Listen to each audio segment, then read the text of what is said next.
Oui, tout à fait. Je suis avec Clément Pagnot. Bonjour Clément. Bonjour. Clément, on peut vous appeler, on peut vous présenter comme un rescapé puisque vous étiez au Bataclan. Comment vous vous sentez aujourd'hui? Est-ce que vous réalisez? Non, je réalise pas encore ce qui s'est passé. Pour moi, c'est juste un cauchemar. Ça peut pas être réel. Est-ce que vous êtes sorti rapidement? Est-ce que vous avez pu sortir rapidement? Vous faites Oui, partie, je suis sorti au bout de 2-3 minutes en fait. Quand les personnes sont arrivées et ont tiré, je me suis mis à terre.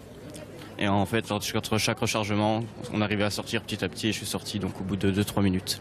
Et vous n'avez pas réalisé? Vous avez compris tout de suite ce qui se passait? Tout le monde a compris parce que tout simplement ça fait un bruit d'enfer. Ça a même masqué la musique qui est pourtant assez forte. On a toutes et toutes tout de suite compris ce qui se passait. Du coup, on a essayé de se sauver. Les gens qui ont vécu, souvent qui témoignent comme vous, parlent d'un cauchemar. C'est le mot que vous employeriez aussi? Oui, tout à fait. Comment vous avez fait du coup? Vous êtes sorti, vous êtes revenu hier soir, vous disiez.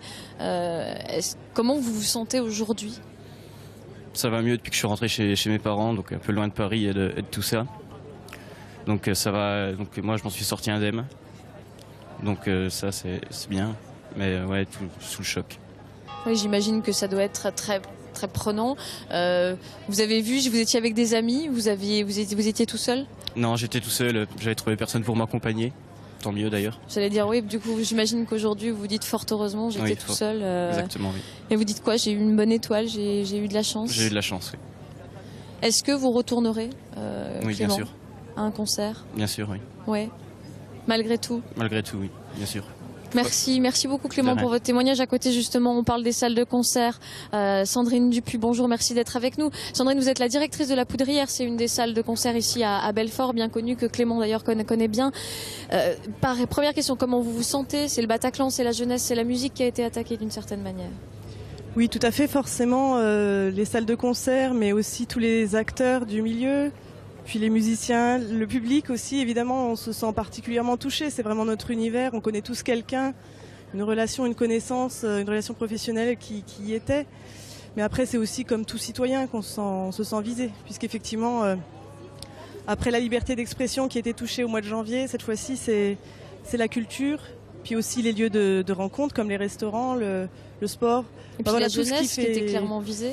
La jeunesse, mais après, il n'y a pas que des jeunes qui vont au concert d'Eagle of Death Metal, et c'est important de leur dire aussi, c'est toute tranche d'âge et qui viennent dans ces lieux de vie, et c'est tout ce qui fait aussi humanité, et c'est vraiment du coup aussi en tant que citoyen qu'on se sent très touché forcément. En tant que directrice d'une salle de spectacle, est-ce que vous pensez qu'il faut continuer à faire des concerts, à ouvrir les salles et à continuer à vivre cette passion de la musique, de la culture, du sport?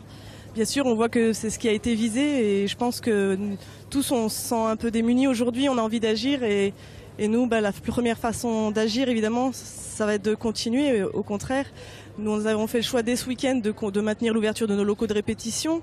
Nous avions un stage de chant qui a été maintenu aussi, parce que évidemment nos lieux sont des lieux de vie, d'ouverture, de partage, et c'est ça la meilleure réponse, je pense, c'est de continuer à y aller, comme dit Clément, de continuer à aller au concert. Merci beaucoup. Je vais demander à Tony Knepp, qui est élu ici. Bonjour, de nous retrouver. Vous faites partie de la municipalité en charge des questions notamment de défense des combattants. Dites-nous, aujourd'hui, il n'y a pas eu de discours de la municipalité. C'était vraiment un moment de rassemblement. Est-ce que c'était important de proposer justement aux citoyens, aux gens d'être là tous ensemble aujourd'hui? Bien sûr, aujourd'hui, donc la municipalité de Belfort a souhaité réunir tous les citoyens, qu'ils soient terrifortains ou belfortains, ici sur cette place d'Armes. Plusieurs milliers de personnes étaient présentes, ce qui montre l'engagement donc de chaque citoyen que nous sommes. Nous sommes là pour avoir une pensée envers les familles des disparus. Nous sommes là aussi donc pour rendre hommage à ces pauvres victimes.